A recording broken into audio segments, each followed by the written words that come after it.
Hey, folks, welcome to Free Press Sports with Carlos and Shawn. Unfortunately today, or maybe fortunately, I don't know. I guess it depends on your perspective. We do not have Carlos Menarez with us today for the show. He is off this week, as I was off last week. And last week, when I was off, Carlos brought in Jeff Rieger. Works for 97.1 The Ticket, and is a professional. And I thought, okay, that might be tough to beat, bringing in a pro like that. Well, I think I've got that beat. No offense, Jeff. I'm sorry. Not that Jeff's going to listen ever again. Probably he just want to listen to himself and he's going to move on. But I think we have that beat. I think we have that beat. Marc Fellhauer is here from Marc, go ahead and introduce yourself, because you're the co-host and producer of 3 different shows. Yeah. You're a man about town. You're a Renaissance man, a handsome man. Raconteur? No, I'm not a raconteur. I think raconteur, not a raconteur. Rocket scientist, a former sports guy, right? So you know what you're talking about a little bit. A longtime Detroit radio personality. How about that? You want to specifically rattle off your show so we can kind of take care of that business? Yeah, might as well plug them. The Drew and Mike show, the Drew and Mike podcast. That's every day. The No BS News Hour with Charlie Leduff. That's twice a week. And of course, ML Elric, Solo Detroit with ML Elric and Shawn Windsor. I mean, that's the star there. My first question is, what level am I going? Am I going for Carlos level or Rieger level? Well, in terms of the velvety pipes, probably the Rieger level, and just the professionalism, the timing, all of that sort of thing. I guess that's Rieger level. If you want to go for the inane takes, I love inane. I'm great at inane takes. Then I guess go for the Carlos level. What do you think? All right, that's what I'm going for. I'm Carlos today. Okay. Well, if you're Carlos today, let's start. We're going to talk about the Lions. Obviously, Marc. We're going to take a break and come back and talk about Michigan. We can talk more Lions. I mean, it's as good a story as what they're doing right now is as good a story as we've had in our sports world in a while. Right. Mm-hmm. I mean, look, if you're a Michigan fan, them beating Ohio State last year, winning the Big Ten, getting to the college football playoff, that's a great story. But and you tell me what you think of this. I'm going to stop you right here. Will it be a great story if they lose the next 3? No, it won't. But for the last couple of weeks, I would contend there's been a meme fest all over social media for Lions fans all over the country, particularly southeastern Michigan. A buoyancy to people out and about when you're. I hear Lions talk everywhere, and I live in Ann Arbor, and I hear more Lions talk right now than I do Michigan talk, which is I know that's anecdotal, but and there are also some people in Ann Arbor, Marc. You know this because you grew up here, who secretly don't like Michigan football. They're the counterculture types, because right? It dominates the city. Yeah, exactly. But in all seriousness, what's your take on? You're out and about. You're on the podcast. You're talking to the people from time to time. What's your take on what's happening? I would say shock. I think everyone is shocked at what happened. Not necessarily. Sports, everything's about expectations, and I think the expectation for this Lions team coming in was 7 wins, and look at where we are. We're at 7 wins, but those expectations change when you start 1-6, and it's like, blow them all out, get them out of here, fire them all. And so, you win 6 out of 7 games. It's just like, wow, this is fun. Shawn, when was the last time Lions football was fun? I would say 2014, maybe. I would say, because I know they won the playoffs twice after that. Once after that. I want to say they lost to Seattle, I think. Yes, that 2016. Mm-hmm. But that wasn't a fun year. They kind of backed in toward the end and struggled into that regular season. No, 2014 they were fun, but they were fun in a different way, Marc. That was a star-laden team, right? Matthew Stafford was a star. Calvin Johnson was a superstar. And Ndamukong Suh. Was probably the best interior defensive lineman in the game at that. Just a dominant player. But 2014, though, remember, I think that was Caldwell's first year, right? So there's a lot of similarities in my mind where, wow, look at what this team can become. We're just, second year of Dan Campbell.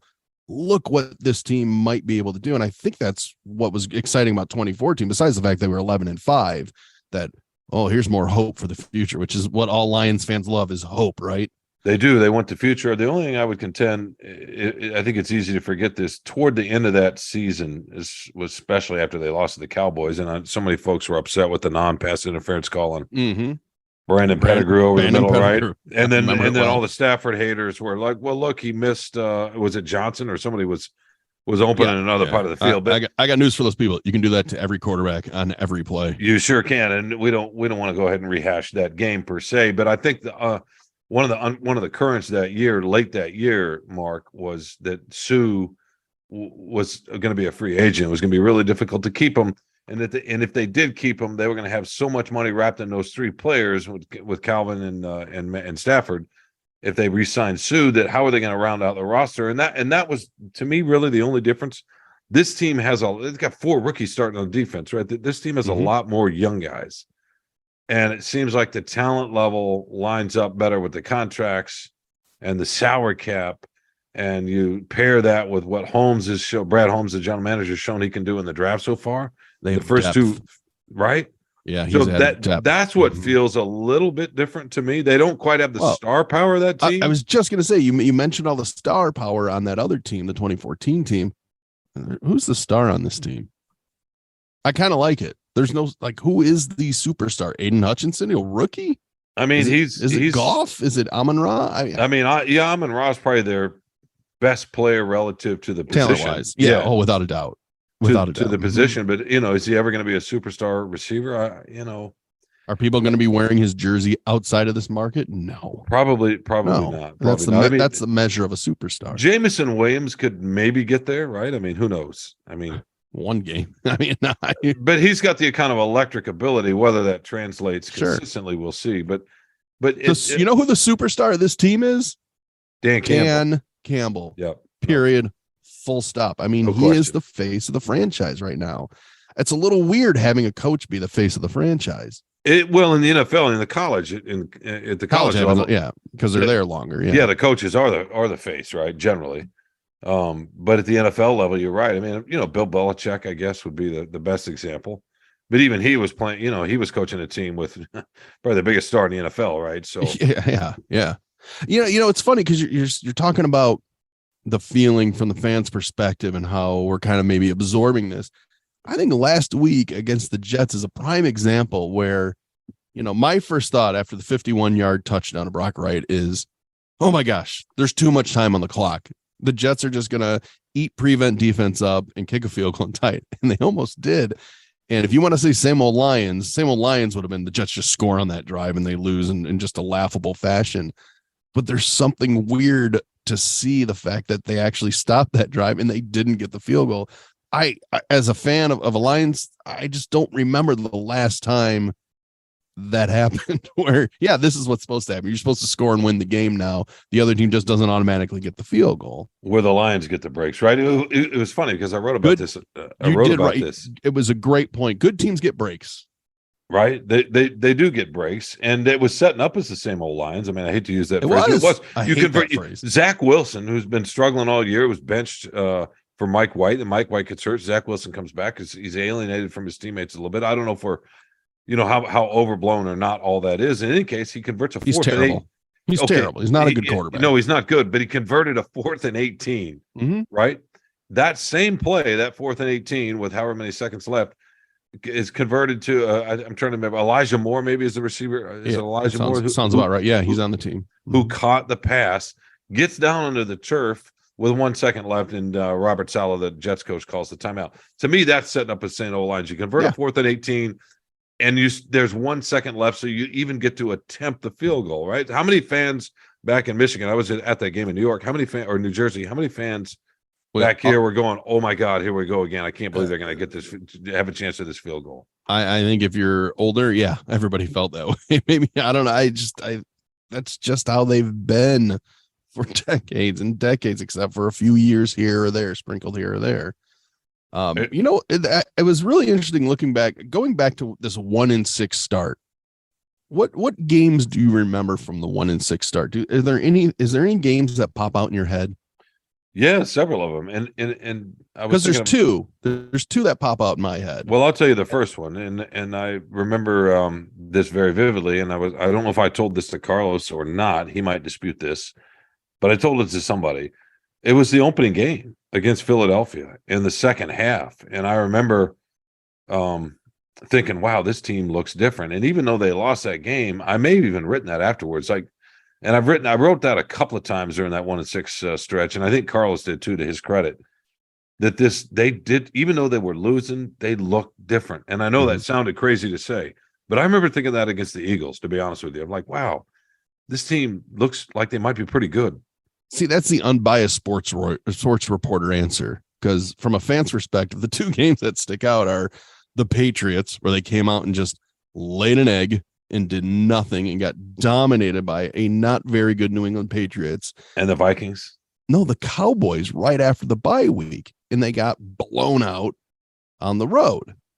Right. So Oh, no, I was at the game. It wasn't a blowout. See, that's the thing. In your fan memory, it probably was. it was very disappointing coming off that bye week, but those two games back to back, and then after that Cowboys game, they're 1-5, and it's like, yeah, okay, this team is just not very good. Let's maybe 4 wins. Can we get back to 4 wins again? But even in that Cowboys game, what I remember of that Cowboys game, and again, maybe it's the difference between looking at it from a fan's perspective and a sports writer's perspective. I remember Josh Pascal, the defensive lineman, made his debut. Mm-hmm. He'd been hurt and looked good, made some plays. And you're like, oh, wow, another young guy.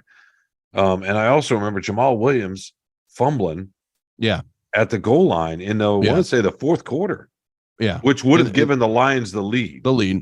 And I really believe if they score there, I think they win that game. They played well up until that point. They didn't move Dallas is really good offensively. They didn't move the ball a lot, right? But that fumble and then the Cowboys ending that game with the 2 touchdowns, that's same old Lions, right? So that's for sure. But the blowout, I mean, that's a little deceiving to say, right? Because they were at the 1 yard line with a chance to take how much. I don't remember how much time was left at that point in the fourth. I don't either. No, but it was in the fourth quarter, and they played well. I'm like, wow, this team is really, really competing, because I think a lot of people thought they'd get blown out from the start. But you have back-to-back games where they lost a combined 53-6, right? So it's kind of dismal. They're 1-5. So then I was looking back at these other games. It's like, you know what? They almost beat the Eagles. They were within, beating the Vikings and the Seahawks. And one of the old adages I hate with sports, but it's true, is a team has to learn how to win. Right. It is true. Like people say that cliche over and over and over. And I'm like, well, these are professionals. They know how to win. But when you take all those individuals together and make a team, they got to figure out how to win. And you know what? It clicked with them somewhere where they learned, like, okay, this is what we need to do. That and firing the defensive back coach and totally rearranging how the defensive structure is. That's the X's and O's aspect of it. But it's you know what? They were on that precipice. Now, that being said, they're 7-7. I don't know how excited I should get. And is this my wounds as a Lions fan to not get excited for the last 3 games? I would say so. I was thinking about that too, because they could very easily lose all 3 of them, right? I mean, it's not easy. I mean, it's just a cliche too, but it's really hard to win in the league, and the teams aren't that far apart. Most of them. I feel like every team is 7-7. There's a 10-4 here and a they're 4 playing and 10 Carolina. there. They're playing at Charlotte at the Carolina. They're playing against the Carolina Panthers Saturday, right? And Christmas Eve, and they have been competitive. With a lot of they just upset somebody, didn't they? They did. I can't remember off the top of my head. They lost. I think they lost to Pittsburgh, but maybe the week before they upset somebody. Oh, Seattle. They upset Seattle and the Broncos back to back. So so they're competitive. And then Chicago. I know it's at Ford Field, but Justin Fields is making plays. I mean, they went toe to toe with Philly. Well, this past Sunday, right? That's the mark of how good. These 3 games is going to show us how good they are. They lose to Carolina. I'm kind of okay with that in a weird sort of way. Like, they're on the road. They've got, what was it, 6 out of the last 7 games. The NFL tells you that's a loss for them. But you got 2 division rivals, one at home, one on the road. I expect them to beat those 2 teams. They're better than the Bears. They're better than the Packers. We know who they are. We know those teams. So why wouldn't they be 9-8? Well, Lambeau Field, January. Meh. Aaron Rodgers is not my age. Not played well, but is he going to be due for a game at some point? I mean, that's the That's the thing. I wondered that about the Jets game, to be honest with you. You know, Zach Wilson gets benched, he comes back. Is he going to play well? And he didn't play well. And he threw a terrible interception, but he also, part of this was a breakdown defensively on the line secondary, but he completed four fairly deep passes, deep to fairly deep passes. And it's the kind of game where you're thinking, oh, well, he's going to make a couple throws and he's feeling better. Then the teammates are like, maybe he's changed and figured some things out in his 3-week layoff or whatever it was. So I don't know about you, but I felt a little bit of that last Sunday against the Jets, and yet they still managed to win the game, that's what's rare to me. Yeah. Yeah. Well, they're fun. They're making the NFL fun in December, which once again, when was the last time? It's been years. No, it feels like an eternity. 2014, because I think the year they played Seattle, I don't think that December was very fun. I think they were losing. Stafford hurt one of his pinky finger? I'm trying to remember. I think it was the year he had an injury. Yeah, maybe it was something. And it affected his throwing a little bit. Yeah, and, Stafford liked to play through everything or whatever he could, but I don't remember that December being fun at all. I think this is fun in a very new way, very new way. Stafford makes me think of how many people thought that draft pick would be a better draft pick than what the Lions actually earned on the field, right? Because we get the Rams draft pick, and they're terrible this year. Nobody thought that would be the pick ahead of the Lions pick. No, for sure. It's the way things are working out, and I know there's lots of PTSD that's still out there, like you said. Yeah, you're having a lot of fun. You're excited. On the other hand, you're like, they're still the Lions. It's 7-7. Wouldn't it be like them to win the next two and then lose at Green Bay and not get in with 9 wins, right? Because that's certainly possible. Well, I'll say this: nobody's playing better than this team right now, but I'm not even sold that they're a playoff team, quote unquote, right? Do you think they're a playoff team? You mean playoff level team, like the level of their play? Yeah, I do. You do? I do. Okay. I've actually thought that for a while. When I think about who they would have no chance against in the NFC playoffs, the 49ers. Yeah. I think they could play with the Eagles. They already did once. And I know it was at Ford Field. It'd probably be different there, and obviously it would be in Philly, but to me, the 49ers are a much tougher matchup, even though they're not nearly as good offensively as Philadelphia. It's their defense. It's the best defense in the NFC, right? So yeah. I mean, they're just a physically dominant defense. That's what the NFL wants, is parity. And we've seen that. I mean, we saw that in New York. New York is not quite as good as San Francisco defensively, and they were missing their best lineman and Williams. But to me, that wouldn't be a very good matchup. No, if they had to go to San Francisco. Well, they've already achieved more this year than I ever thought they would. So, as a fan, I'm happy.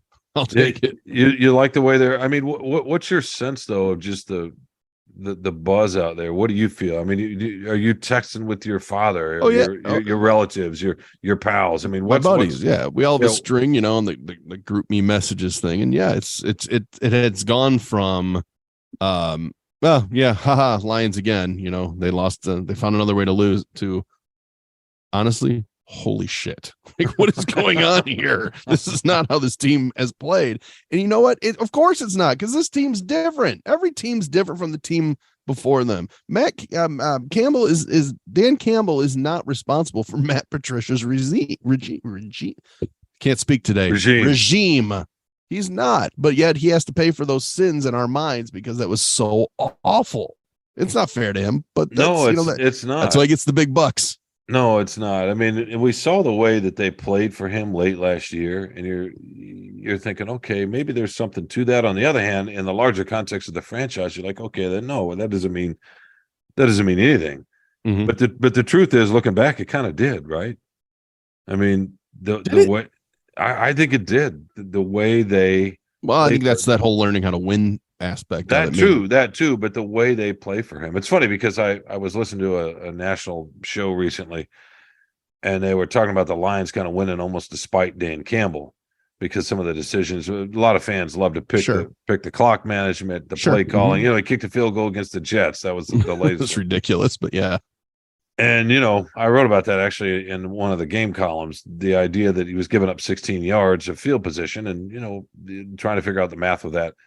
And I understand that part of it, but the truth is the reason they're winning is because of him. Yeah, the tone. right? It Mhm. is, and well, and Brad Holmes, the talent that he's bringing in. So it's the two of them. But I Well, want to. Oh, go I ahead. was just gonna say, remember, just thinking back to past coaches, Jim Schwartz, right? Real tough guy and kind of rub players the wrong way. So you bring in a players coach and Jim Caldwell, right? The players loved him, but 9-7 is not good enough. So now you're bringing another tough guy on the surface, Matt Patricia. Players hated him. They did not like him, period. Now you have a guy who's tough as hell, and the players like him and respect him because he played the game. And it's that combination, man. That's a hard combination to find. And I hope he can keep going forward on it. But you would know the answer to this better than I would. Does he seems to let his coordinators coordinate? No, he does for sure, but he's also involved. He called the plays last year for a little bit after he fired Yep. Anthony Lynn, his offensive coordinator. That was out of necessity, right? It was, but I think he's Johnson's got a good caught up. Yeah, exactly. But I think he's got a good offensive mind and enough to identify Johnson. One thing, to promote him as the tight ends coach, a young guy, right? Mm-hmm. But I think he's known him for a while. Yeah, he has. I think he's got a good offensive mind. I think he's not one that's going to take credit, but I think there's a lot of substance to him. And Carlos and I have talked about this before on the podcast and just in conversation at games and so forth. It's easy to sort of say, because of the whole kneecap biting kneecaps press conference. It's yawn. easy. Yeah. Look at him in a certain way, but he's got some decent, more than decent substance to him. And if he didn't, the players wouldn't respect and love him or like him the way they do, right? So sure, yeah. I want to ask you something else about Dan Campbell that Carlos and Jeff talked about last week that has to do with the same old lines. But we need to take a quick break. We get back to that. I'll ask you the question, and then eventually we'll get to your Michigan Wolverines. What a tease! Who's the real broadcaster here? No. Well, thank you. That means a lot coming from you. Let's teased. Let's pay a couple of bills, and we'll be right back with more Free Press Sports with Carlos and Shawn. Welcome back to Free Press Sports with Carlos and Shawn. God, Mark, that was I don't even know how to describe that. That was like real. Real radio, real podcasting. I'm not used to that level. Okay. Carlos could obviously say the same, having Jeff in place of me. What this leads me to believe is that the Free Press needs to spend a little bit of money and let you and Jeff do the podcast for us, right? Sounds like an employee and not a boss. Is that I think that's plenty of time. I got plenty of time to do stuff. No, I know you do. I think that's the way we need to go. All right, let's get to this question. Because I was thinking about this listening to the last week's episode with Carlos and Jeff. They were talking about how much Dan Campbell truly understood the Lions culture, not the organization's culture. I mean, he played, he understands that, but the Lions culture in the larger culture of the fan base and what the team means to this area and to those who grew up here, who scattered all over the United States, who love this team. And the decade after decade after decade of losing, the one playoff win in, 60 plus years, wasting the career of Barry Sanders, all those sort of, lines, cliches, et cetera, et cetera. And just how much he understands the sort of unrequited love and the pain and all of that. Carlos sort of has not bought into that from the start, and he tapped in, and he actually tapped into a line Campbell said in the last couple of weeks where he referenced the losing the last 20 years. And Carlos was trying to pick at that in the podcast last week because the losing obviously goes a lot more back than that. I think personally he stopped at 20 years because that's roughly getting back to the end of Barry Sanders. He knows. Yeah. Uh-huh. And then to me, if you say 30, 40 years, they won some in the 90s. They won a little bit with Barry Sanders, not consistently, but that was arguably their best decade of the last 6, right? Oh, yeah. Yeah. Uh-huh. And so I think he was just being politic and smart, not to rip into the best player in franchise history. So to me, that was him just being smart. He understands the losing overall is 6 decades. But so here's my question to you. How much? Plus, I mean, I got to say for your audience, I mean, I'm 46, right? Most people are going to remember the last 20 years. No, for sure. I thought it was an odd thing. I thought it was the one time when I thought I wish I was not off and I was on the podcast because Carlos, I think completely missed that one. All due respect, Carlos. Sorry, but you know what I mean. I don't think. Can I don't I think he ask you was this, thinking that. though? So what? Go ahead. Go ahead. Is it that hard to understand the culture of a team or a city? I mean, how long does it really take? It doesn't. And Carlos's point has always been, well, he didn't play for one of the seasons he played. He missed most of it because he was hurt. And the next, I think, he did play the next season. He was around for the 0-16. But that he's got some idea that players aren't part of the community in some way or don't absorb anything. But Campbell is clearly an observant person and observant of human nature. It's one of the things that's making him so far a pretty good coach, right? So Yeah, I'm I mean, just that's curious, what's your sense of that? What do you think? Do you think he understood this? Because he said he has. well, first off, he's played here. So I think he would understand that to a small degree. And then when you're the head coach, isn't it kind of your job to understand the history and the culture of the fan base? I mean, I think it is. Well, does every coach do that? I don't know. But we've talked about this before. Are teams that different? Are teams that different around this country? I mean, to a small degree, like we don't have there's teams that have winning traditions, right? The Steelers, the Patriots, there's that. But I mean, how different are we from Cleveland? We're different from Cleveland in this. To me, there's a very specific way we're different than Cleveland. Their pain. They lost their franchise. They did lose their franchise, so that's one, and then they got it back, so that's another. But the overall arc of that franchise, again, kind of like the Lions, because they had a lot of winning back before the Super Bowl era with Jim Brown, which is when the Lions were winning. It's right. So they were kind of winning in the before the pre-Super Bowl era too. But to me, the biggest difference is in the Super Bowl era, the Browns have had some famous, memorable playoff runs that have ended in just agony. Disaster. Yeah. The fumble, the drive. Right. So their pain it's connected to the larger sort of NFL fandom of this country. And the Lions are not. There's nothing about the Lions that has ever been, oh boy, poor Lions, right? It's not, it's like the Bills, getting to the Super Bowl and the wide right, they're missing the field goal. I guess what I mean though, it's different. It's just different. Nobody quite like the Lions in that way, and the pain is not known on a national level. It's not romanticized like the Cubs before they won a World Series or the Red Sox. Okay, that's a fair point. I just think that you kind of know what a team. I don't think it's that hard to live in an area and find out what a team means to that city or that metro area. For most teams. I mean, nobody. I don't either. In LA, nobody cares about those teams.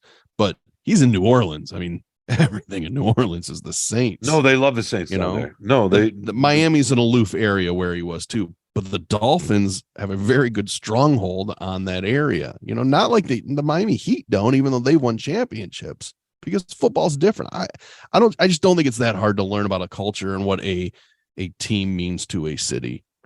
No, I don't either. And the other thing too is I think it's the owner, the Ford family's owned it for so long. So there are things here that he was familiar with.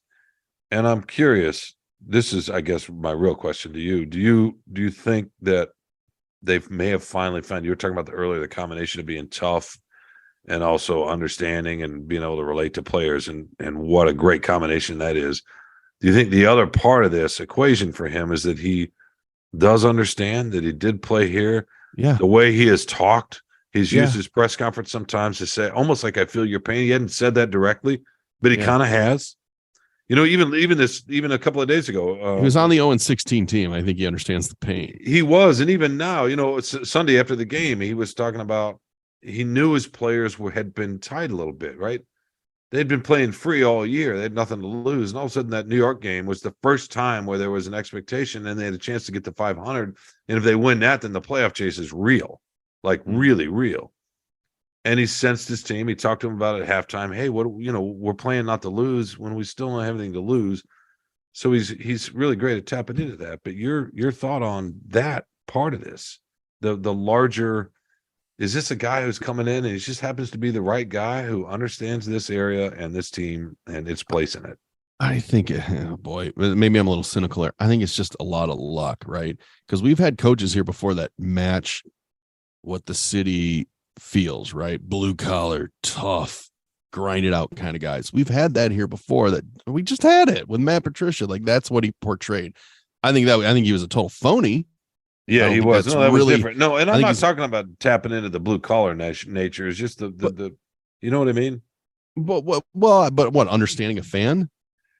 Yes, and what they've been through, and what this means. That's a personality thing, right? You have to care, first of all, and I think he cares. I think he just is that intense about a game, a sport, that it's like, come on, like he's a leader, right? Where then you have, and I'll pick on Patricia, I don't care. He just seemed to be more of an elitist, cerebral type. Outwardly, he looked like a tough guy, right? But I think I don't know if he gave a shit. I don't know if he really cared about what people thought about him. And if he won, it'd be great, but he lost. And so it just kind of egg on his face. I don't know. I think some of that stuff is just so, I don't know. I think that's how people are looking to explain success, right? Is that, oh, he quote unquote gets it. When it comes to football, he has a good staff. He's got talent and the players like him, right? No, and that's why they're winning. If you took this franchise, there's no question. So let's say you swapped a franchise like they did what the Rams and the Colts swapped owners once. If you were to swap a franchise, I think another group of people could understand the history of a team. I just don't think it matters that much when Sunday rolls around. Does it matter Monday through Saturday when you're talking to the press? Sure, absolutely. That matters because you're talking to the fans. But success on the field, I don't know if it does.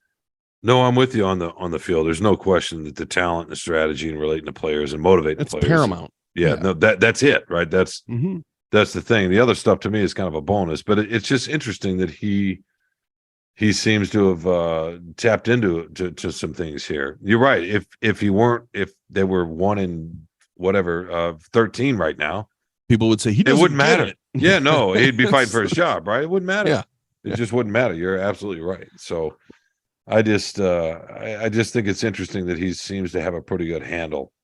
And I just think it makes it more fun.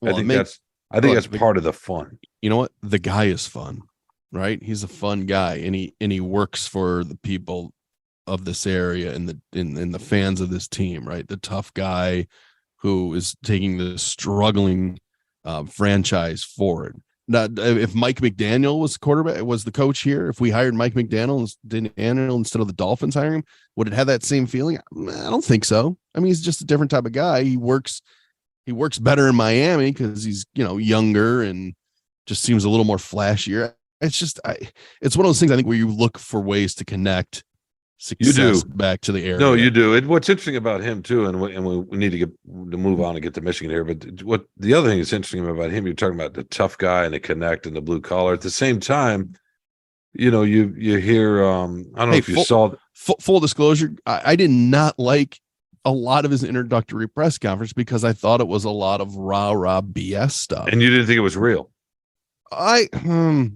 You're probably right. I probably just thought, oh gosh, this is more. Yeah, I mean, what it reminded me of? It reminded me of when Rod Marinelli came in, and that was kind of a lot of tough talk. And it's like, okay, it was, before. but there's something about Campbell that I think was fairly clear. He lives it. Well, not just that. And Carlson, I've talked about this again. Getting past the way he looks, maybe to some degree, and the way he sounds sometimes. There's a worldliness about him that's really interesting. We heard that in the quote from the linebackers coach. His name is escaping me. Right? Is it Shepard? Yeah, I can't remember either. God, why can't I think of this? This is terrible podcast because he's a linebacker. Because he's a linebacker. That I didn't have this to tip of my tongue. I've talked to before. We had this great quote about he was worried. He's trying to get into the coaching and he has dreadlocks and they're down past his shoulder. And he was worried about, hey, is this gonna be an issue? Do I need to look a certain way? And Dan Campbell's like, no, you're not going to cut your hair, right? Mm-hmm. Be you. You're going to come be you, and so that's part of who this guy is too. And again, if he's not winning, none of it matters. But when you're winning, maybe some of that does matter a little bit also, right? Just that kind of openness. I can tell you the time when it hit me where, oh no, this is Dan Campbell. He believes all this stuff, and that's great.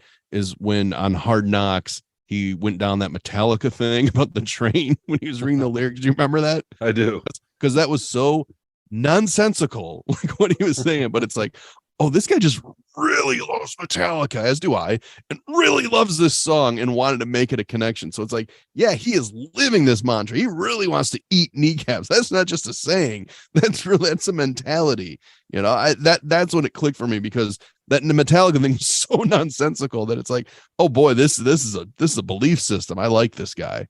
No, and look, and again, if they lose the last 3 and then they go 500 next year, whatever, he's going to fight for his job, and none of this will matter, right? And they'll be on to the next regime. Hey, sports, it's so brutal, finite, right? Yeah, and it's brutal that way, and it really does come down to winning. I mean, in the NFL, you got to win, or the rest is just it's noise and stories. Good. And my wish, narratives that we look for. My Christmas wish for all Lions fans is to not overanalyze this team and just enjoy the games, because they've been a lot of fun, right? Everything you hear on out, the next 3 games is all gravy now. No, exactly. And they are fun, and he's fun. And I've thought a little bit about the way our world is right now. And you and I talk about this on our other podcast a lot, and our differences and our inability to sort of understand each other in some level.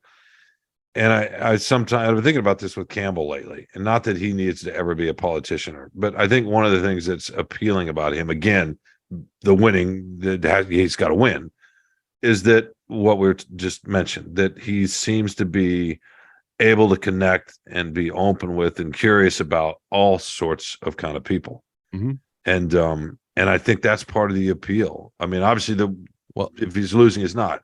And I think that's kind of a refreshing thing in the larger context of our society. Not to put too much on. Let me ask. Shoulders. Well, okay, now you're going to go into societal questions. So I'm going to bring this up, and not because of the race issue of it. Jim Caldwell, great guy, came across a little aloof. I mean, you have a different relationship with him, and reporters do in general than a fan like me. Came across as kind of aloof, very nice, but kind of aloof. If Dan Campbell has those 9-7 and 9-7 seasons because he is this outwardly gregarious guy, does he get fired for something else? Like that's Caldwell a good did? question. No, there were a lot of folks, and I remember hearing from readers when he did get fired, and I remember defending that firing in the end, because your goal is you expect more. Hearing from readers, especially black readers who were not happy with me, and but forget me, weren't happy with the Lions, right? And Mm-hmm. wondered if he would have gotten a different kind of look, extended kind of look, if he were white. And that's a fair question. I think that's a fair question, but I'm thinking more personality wise. That's also a good question. I think we all know in life that if you're just solid at what you do, and most of us are just solid at what we do, right? We're just competent, we're solid at what we do. If you speak for yourself. Well, you're obviously great at what you do, but if you're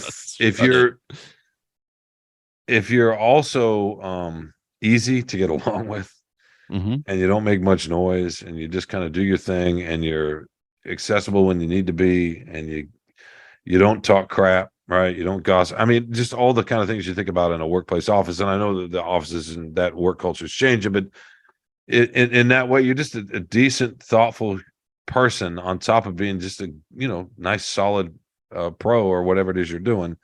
Yeah, you're gonna get a lot more rope. But I think that's true in everything, don't you? Well, but in regards to a coach of any team, there's a little bit of politicking with the public and how you are perceived by that. And Dan Campbell is perceived, I think, as being, and rightfully so, this fun-loving, comes across as a meathead. We know he's more cerebral than that, but boy, what a fun guy. And Caldwell was, there's a nice older gentleman, but he doesn't have the fire to get us past 9-7 like Dan Campbell would. You know what I mean? I'm just trying to wonder if he had those records in a row, would he be fired? No, because I think the public likes him a little more, and maybe that goes back to the expectation thing too, because we expect more out of those late Caldwell teams, coming full circle back to his first year where they were 11-5 and in the playoffs. Well, that was the thing, he had a similar run in the Colts. Expect him to be better. Got to the Super Bowl right away, and then it's hard when you're so good right away, and then but look how wrong we all were. and then you Just slip. look what Yeah, we got no, after him. no, I'll fully admit it. I think there's probably some truth to what you're saying with Caldwell, and I just think as a rule in society, in this country anyway, that that's also true. Yeah. People are a lot more willing to forgive your mistakes if you struggle for a bit. If all of a sudden well, I'm not a very good example because I'm never very good, but My point is perception of the individual is what matters. Absolutely, it does, and that depends on how you carry yourself and how you sound, the tone of your voice, all of that. But that's half of it. The other half is how it's received. And you can't control that. No, it's true. And as a segue to Michigan, this is actually a good segue to Michigan just for a second. If we're going to talk about, if we're talking about coaches, I mean, Jim Harbaugh, right? It's another one I was wrong on. Yeah. No, seriously though. I mean, obviously you got to win at Michigan too, but he's perceived a certain kind of way, in part because of how he is and how he presents himself in front of the public in a way. And I think he's different with his players and with families and recruits. But part of the reason he was taking a lot of heat there was because of losing, but also because of the way he comes across. People think he's quirky, right? Well, and that quirkiness, that was fun in the beginning, right? When he's spending the night at Quinn Nordin's house, or he's climbing a tree with David Long, or whatever these antics were. He's got his shirt off. He's taking him to Europe. I mean, that was great, but he didn't win, right? So that's not enough. He was winning. He wasn't not losing seasons. It's not sure, right. But something was off. Like, it's not, in the end, it wasn't what fans expected. No, and they kept getting, I mean, other than the early, the really tough loss against Ohio State in 16 with the fourth down play with JT Barrett. Other than that, maybe they competed one at a time, but for the most part, at the end of the games, they were getting run off the field by Ohio State. So that was, that's maybe when you said you were wrong, maybe that's what you were thinking about. Are they ever going to be good enough to compete? Well, I don't know if you remember at the top tier. The one thing that drove me nuts about him was, why is it that all these coaches are leaving every single year? Like, why is Jed Fish? Why is Tyrone Wheatley leaving? Why are these coaches just leaving? And the word was, they don't like this micromanager breathing over their shoulder. And by all accounts, from what I understand, is, when Biff Poggi came in, he said, look, stop doing that. I will sit in the meetings. You got to be a little more hands off, be the head coach, be the president of this team. Let us handle. We obviously want your input, but you got to back off. And boy, that seemed to work for the last 2 years. There's no question. One thing whether he's got a weird personality. Well, I don't know about weird. It's just it's weird. I mean, you're going to say that. I'm not going to say that. He's his own personality. I would just say one of the things I have respected about him the most is his willingness to change. Right. Mm-hmm. He's always looking for, and maybe you can criticize that too. Hey, find a system and stick with it. I love change. Change is good. No, and he's done it with his staff, with the strategy on offense, on defense, constantly looking and trying to get better and figure it out. And I've always respected that about him. I think it's one of the reasons he's such a good coach, and he's a really, really good coach. What's interesting about this year's team and last year's team too, but especially this year's team, is that he's back to playing the kind of ball he won with at Stanford to a degree. And especially at San Francisco. Yeah. Right. I mean, they're just a physical team, run first team, and with some timely quarterback play. Now, obviously, Andrew Luck is kind of a different deal, but he also decided like, we can't keep getting beat by these crossing patterns at Ohio State, this pro passing. No, exactly. Yeah. Can we get a pro style defense in here? Let me call my brother. I mean, that is not a secret to anybody. Every Michigan fan should watch the Baltimore Ravens play a game, because the defense is almost exactly the same. It's crazy how much it matches up. Yeah, they were killing them, and they also had to get faster too. I mean, right? I mean, this defense is probably as fast a defense as he's had, especially even more than last year's. But real quickly, because we need to take another break, and we'll have plenty of time to talk about Michigan and TCU next week when Carlos is back. Sure. Sorry, Mark. It's okay. But real quickly, what's your thought on what's going to happen out in the desert on New Year's Eve? Not just the desert, but the coast, man. They're winning it all. I just want to see your reaction when I say that. Who are they going to beat? Who are they going to beat? What do you mean, who are they going to beat? Whoever's in their way, Shawn. So Ohio State or Georgia? So it doesn't matter, is what you're saying. It does not matter, but oh my God, would that be great to beat the Buckeyes twice in 1 year? Even more than Georgia? You don't think Georgia would give you a little bit more cachet? I don't care about Georgia. I would love to beat Ohio State twice in 1 year. Okay, and you're not worried about playing them again and losing them to them. Well, I mean, yeah, of course you worry about that. It's hard to beat a team twice in a year, but I mean, you got to play who's in front of you. And if I could pick some team to beat, it would be Ohio State. I mean, come on. It'd be more fun. Yeah, no, you're right. It would be more fun. What it would mean to both schools and the rivalry to have the there'd be no national championship. Be able to hold that over them for the rest of your life, right? I mean, sure. That's all eternity. No, and if you lose, fine. But we still beat you at your house. It's more impressive than winning on a neutral site. No, plus Georgia's a tougher matchup, I would assume. Well, that too. Yeah, we should say that. Who am I kidding? It's a better matchup for us. This team was built to beat Ohio State. So yeah, it's true. It's totally. I don't want to see Georgia again. Ugh. Yeah. Well, so they're going to beat TCU, right? Oh, come on. Yeah. It won't be close. Nobody save this audio. They're going to beat them handily. Okay, now you sound like a fan. That's great. Who knows? We will see. They got it'll be close at halftime, and we'll outscore by 21 in the second half. Isn't that how the season goes? Yeah, that's pretty much how the season's gone. And how this podcast has gone is that Shawn, I don't know. I don't know. What do you mean you don't know? I just think that nobody knows. Your professional life is spent with people that know everything about everything. I'll be honest. Nobody knows. Nobody knows what's going on and how they're gaming for each other. I just think I think we're going to game better and we have better players. You know who knows? I am biased because I went there. You know who you graduated from Michigan. Congratulations. You know who knows though all of this? Carlos. What does he know? He knows everything. He doesn't know who's going to win this game. Nobody knows. He just chooses not to share that information. If anybody knows, they'd be so rich because they'd bet the money line of every game. Well, he doesn't care about being rich. I mean, as far as I know, I don't know. Who knows? I don't know. All I know is he knows everything. No, I'm kidding. So all that being said, yeah, Michigan will win. Okay, that sounds good. That's a great play. We need to what? We need to take one more break, my man, and we're going to come back and wrap up this show with my favorite thing section. The World Cup? Oh, we didn't even talk about the World Cup, did we? I think most Americans. If that's your favorite thing, then save that for your favorite thing. All right. That makes me sound shallow. No, it doesn't. All right, go ahead. No, it doesn't. All right, we'll be right back with more Free Press Sports with Carlos and Shawn. Hello. I'm Phil Friend, the host and producer of Spartan Speak, a podcast collaboration between the Detroit Free Press and Lansing State Journal focusing on Michigan State sports. Each week, I'm joined by the OGs of the MSU podcasting game, Freak beat writer Chris Laurie and LSJ sports columnist Graham Couch, as we discuss and dissect the latest sports news coming out of East Lansing. Not only is Spartan Speak one of, if not the longest-running MSU sports podcast out there, you won't find a show with two people as clued into the Spartans as Chris and Graham, each of whom have spent a decade-plus covering MSU and bring years of institutional knowledge and insight to the podcast. And once in a while, they'll let me throw out a take as well. Along with discussing the latest news, we'll break down the Spartans' last game on the hardwood and the gridiron. What went right? What went wrong? Jet sweep. Again? For both Mel Tucker and Tom Izzo, get you ready for the next game, make predictions, and so much more. We can also guarantee at least one reference to Kalamazoo every podcast. So if you haven't already, download, subscribe, and listen to Spartan Speak on Apple Podcasts, Spotify, Google Podcasts, or on your podcast app of choice.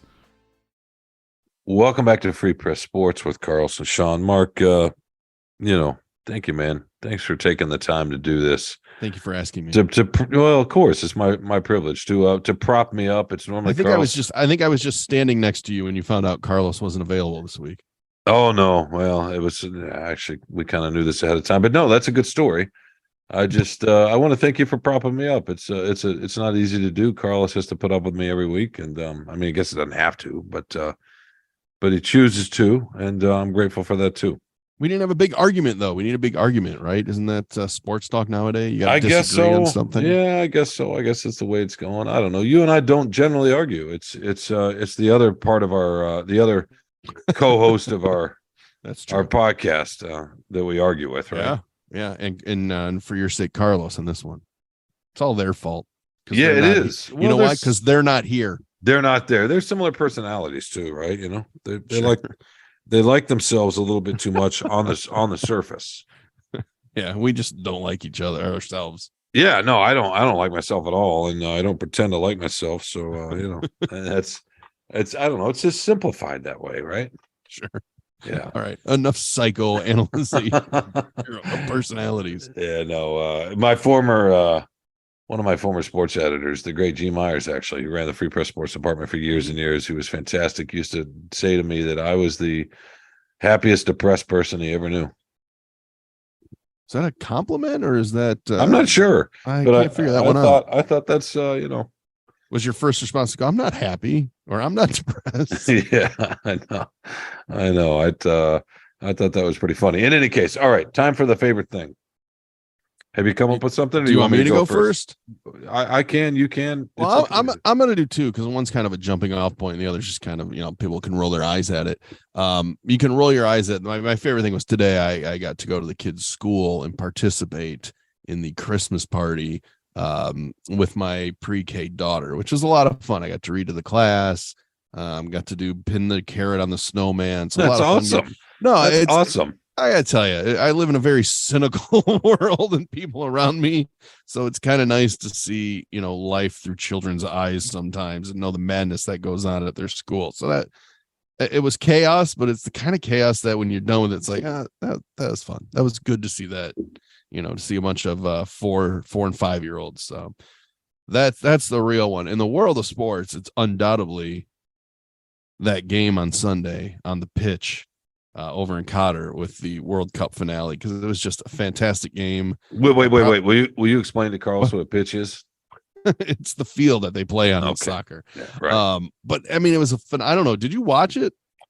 I watched the end of it at the Giants. At the Jets press box in the Meadowlands. Such an American. Well, I was working because you were working. No. Yeah, but I did see. I did see the end of it, and it was riveting. The entire press box was glued to televisions. Yeah. And honestly, I don't care if soccer ever takes hold in this country. Like it can be the 7th most popular sport in this country or the 70th. It doesn't matter to me because I love it. I think it's a great sport. But that game, once again, it's about living in the moment, right? And realizing greatness when you see it. So you have a 35-year-old Lionel Messi, the greatest player of his generation. I finally admit he's better than Ronaldo. He got not just that game, but the whole World Cup. He was phenomenal and led that team, led that nation, to a championship. Their first one, I think, was '86 with Maradona. With Maradona, yeah. So he's that greatest player, and now we're seeing, I think he's 22, Kylian Mbappe, who is by far going to be. I mean, I already put the crown on him. He is going to be the best player of his generation. Is he going to surpass what Messi has done in these last 17 years?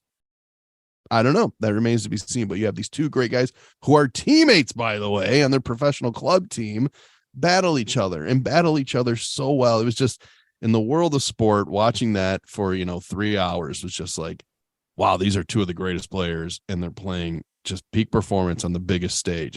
That's just cool to see that. You don't always get to see that. No, surrounded by a lot of other good players, really good players. Right? Sure. But to me, no doubt, it wasn't Argentina, France. It was Mbappe and Messi. No question. Especially if you're not French or Argentinian. So, sure, or an Argentine, right? Where it's a little bit different. No, that was really something. And I love the reaction people had. It was funny because I was sitting in because Fox had the game, the World Cup final. And I was sitting in a press box that was about to watch a game that was going to be broadcast by Fox. And so all the reactions of, we're going to go from Argentina and France to Detroit and New York. But I mean, this sums up soccer in America. It's that Fox could not get to that American football game fast enough after the championship. Yeah, I heard people complaining about that. Yeah. Yeah, it's like, all right, that was fun and all. Now let's get to our real sport. I know. It was, and I get it. It's fine. I was ready for the Lions at that point, but what a game. Well, that's really, really great about your daughter. I miss those days sometimes. I mean, no matter what age they get, you have those moments. You can come to the next party. That'd be great. Different kind of moments. But yeah, no, when they're young like that and you get to go into the school, I'd love being able to do that. Yep. I would go talk in the classroom once in a while, and it's fun. And these years fly by. So I try they're so quick. They're so quick, but that's great. And then of course the World Cup, I think if you're objective at all, a little, you would say, hey, this is one of the best sporting events games, moments of the last few decades, right? Couple of decades. Oh yeah. I mean, it was just spectacular. It was a great game on the biggest stage of the world's biggest sport. Yeah, and it's kind of hard to top that. I though am not going to go with soccer. As much fun as that was, and I did enjoy wherever I was, walking out of the hotel, there's people crowded around the TV in the lobby, and then getting in an Uber, and there are people listening to it, and then walking to the stadium, you can overhear people talking about it a little bit, watching on their phones, walking up. So that part was kind of cool, right? Yeah. Just the journey from the hotel in Newark to get up to the stadium in East Rutherford. It's not that far, I don't know, 20 minutes or so, but that was cool, right? You felt really connected to that game. It's New York too, right? Yeah. So, it's technically New Jersey, but yeah, right. Very international area. Yeah. Exactly. So that part was cool. But I'm actually gonna go ahead and stay in a way with that day, and get back to the Jets and the Lions, and not the game itself. But my favorite thing for the past week was the reaction of Lions fans and some people that I know, people in the family, and the shock and relief a little bit also, but also just the joy of what another team missed a field goal and we won the game, and then all the texting. Yeah. And because I got some of that, not just people sort of sharing it with me, friends and family. And my favorite one was a friend of mine who texted me and said she went down into the basement of her home because she couldn't watch the last 60 seconds. She could not watch, and then figured out from her son, I guess, yelling up above that they'd won, and then immediately getting on her phone and texting her father, lives in another state, who's been a Lions fan for almost 80 years or whatever, and her sharing, she actually screenshotted some of the text thread, and just their disbelief and joy in that moment for a team that is 7-7. Yeah. So enjoy the ride. I mean, right. Because I can hear people that are listening to this going, they're just going to lose their last 3 games. And they might, and they might. Sure. Maybe they do. But you know what? I don't care. Right now it's a blast. But for the last 2 Sundays, I would even contend for a lot of you have to be a very miserable human being to think that way, or you're just not a fan of this team. No, you're trolling people. But if you're a fan of this team and that's how you're thinking, man, come on, enjoy the ride. It's been a blast. It has. There was a little bit of that with the Buffalo game, right? There was, sure, and then it sort of ended. That was a tough loss. But the couple of Sundays after that, it started with that Minnesota game, and then the way they won the Jets game. I think people are trying to get their head around what is really happening, because it's only one team in the history of the league has ever started off 1-6 and gone to a playoff, right? And who was it? Do you know? Cincinnati, and it was a long time ago. It was in the 70s, maybe. So it's been a long time. It never really happens. That's one thing. Two, the history of this franchise and the relationship these fans have with the franchise. So in that context, the fact that this is happening, and you're right, they may lose to Carolina, they may lose to Chicago, Green Bay, or some combination, and it'll all be over. But for the last couple of Sundays, particularly this past Sunday, the way people have reacted, the way they're expressing and sharing that joy with their friends and family, and getting looped in on that a little bit Sunday night from people back here, that was cool. And think about that was cool, because I don't remember the last time. What, the Wings winning the cup? And when's the last time? Well, Pistons maybe. Yeah, it goes back. But before, no, I mean, just, once again, football is just a and the other thing too, baseball. I mean, the Tigers had some moment, because I think the hierarchy is football and baseball. Ordonez, the walk-off homer to send the Tigers to the World Series. That was a great moment. Well, what these last 2 Sundays have shown you, especially this last Sunday, it proves what we all know, right? If this team gets really, really good, this tunnel it makes a run. Oh, we'll go insane. We won't know what to do. And I know we say that, but yeah. Well, think about this. They play Christmas Eve, 1:00. People will be gathering, and the TV will be on, not just as background noise or images because the Lions are on. Let's look and see how bad they're losing. people will be engaged in that game, a Lions Carolina game on Christmas Eve, and people will be engaged. That's a good thing, man.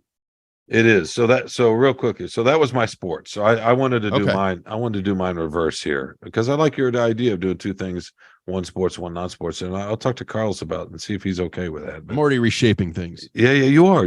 Lots of influence, Mark. But I wanted to reverse mine Hardly. because so my other favorite thing, my non-sports favorite thing is that my son graduated from college and Friday night we had a gathering for him, family and friends, which was great. Just watching him. And then Saturday, at the ceremony, watching him walk, and it took him a couple extra years, not as long as it took me though. And when he was little, school was tough for him. I don't think he will mind me sharing this in this platform. It was he had some things he had to kind of figure out that were not his fault at all, right? And it took him a reading and processing and some of those things that a lot of kids have to deal with from time to time. So for him to figure that out and get to where he got to, and I don't talk a lot about my kids in the public, and I don't share it much on Facebook or anything, but to end up on the dean's list at the end, wow, knowing where he was and the work he put in, and starting off at a junior college, transferring to a 4-year college. Getting through some doubt, all that kind of thing. We all go through that, but watching him walk, yeah, that was cool. So that was something. Just pride. Is it for the pride? It's pride and happiness for him. Is there any sadness at all?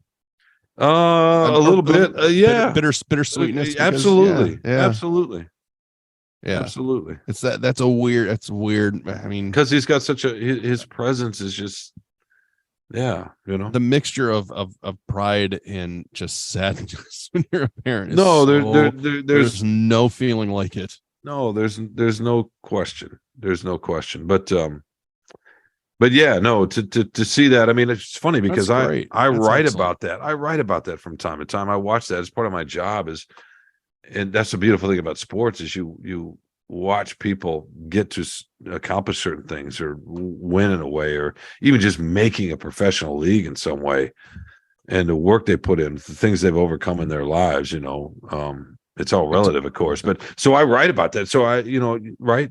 Yeah. We love that as human beings. They're great stories until they fumble. Yeah, that's true. It's that's the other part about sports that makes it great is that guy sucks when it's, things that happen all the time in sports. No, it's emotional. Totally true. It is. And just watching people stick with things when it's not easy, because life's hard, as you know. It's really hard, but boy, is it rewarding. It can be. And so hey, being alive is better than being dead, I've heard. Well, yeah, I guess as we wouldn't know. Hopefully we won't know anytime soon, but that's my profound thought for the week. Being alive is better than being dead. There you go. Well, that's a nice uplifting way to it's pretty to end the show. Life's pretty simple in that way. It really is. So so those are my things. Thank you for allowing us to do a sports and a non-sports. I'll see what Carlos has to say. It helped me avoid those kids that I spent all that morning with. They're upstairs. I didn't have to see them for the last hour while we did this. By the way, is that who's that? Is that Jackie Chan? Where? Oh yeah, that's my Jackie Chan. That's my autographed Jackie Chan face. Nice. Everybody. Throw a punch at him and he blocked it. Oh, nice. Yeah, no, I could take on a whole tour of the Rock Room memorabilia down here. Yeah. Oh, cool. Well, listen, man, thank you again for taking the time and filling in for Carlos, and it's a pleasure. Putting up with my Eeyoreness. I really appreciate that. No problem. I love you, Shawn. It's not well. I love you too, man. Or no, I'm going to say Mark. You don't need to say man. You can make it real. Am I not a man? When you say I love you, man. When you say I love you, man. When you say I love you, man, that's like when men hug each other, and it's not really a hug, right? It's mostly a slap on the back. It's okay to hug, though, right? It's I don't need to. I don't know if I want you to embrace me. I'm not talking about massaging your shoulders. I'll just take a pat on the back from you, you weirdo. Okay. Well, I'm just saying. You can say I love you, Mark. You don't have to say I love you, man, and tone it down that way. You know what I mean? Fair enough. All right. Well, thanks again, and Merry Christmas, Happy Holidays, all that. All that. Yep. Right back at you. I will see you after the holidays, right? When we're back with the MLS Soul of Detroit. You got it. Yep. And Tuesday at noon. Every Tuesday at noon, you'll be back with Drew and Mike. Yep. Every Sunday through Thursday. Yes, sir. And Charlie LaDuff. Every Monday and Thursday. Want to give you more plug. And we will be back. Carlos and I will be back next week with more Free Press Sports with Carlos and Shawn. Real quickly, we want to thank Andrew Hammond, who's making this possible, who's our producer here. We want to thank Anjanette Delgado. Hopefully she doesn't bleep out some of your stuff. We'll see, Mark. Not that I'm trying to put her on the spot. That. Well, hey, she's got bosses too, so you know how this thing's works. What happens when you go rogue? It's true. We want to thank Kirkland Crawford, who is also a co-producer of this show, along with Anjanette, of course, and Kirk is also the Free Press Sports editor. And we want to thank Peter Bhatia, the executive editor of the Free Press. He's the one that makes all of this possible. Listen, if you like the show, rate us. Tell us what you think. Subscribe, please. You can find us wherever you find your favorite podcasts, at Apple, Spotify. I don't know, Mark, do you have your own place to find podcasts? I just use my phone. Please use your phone. Right. All right, we'll pull that phone out. And give us everybody knows where to get podcasts from. Yeah. If you're listening to it, you already know. You do already know. I'm just saying, just subscribe. It makes it even easier. A friendly little reminder on your screen. It pops right up. You want to rate and review it. That's what really helps the show. And then word of mouth. Tell everybody. Yeah, tell your friends. Tell your family. Even if they like soccer. Tell your enemies. Yeah, exactly. Tell everybody. How about that? All right. Until I don't know what. We'll talk to you again, Mark, at some point. I hope we'll have you back in. I'd love to. Okay, we'll do this again. We will be back next week with more Free Press Sports with Carlos and Shawn. Thanks for listening today.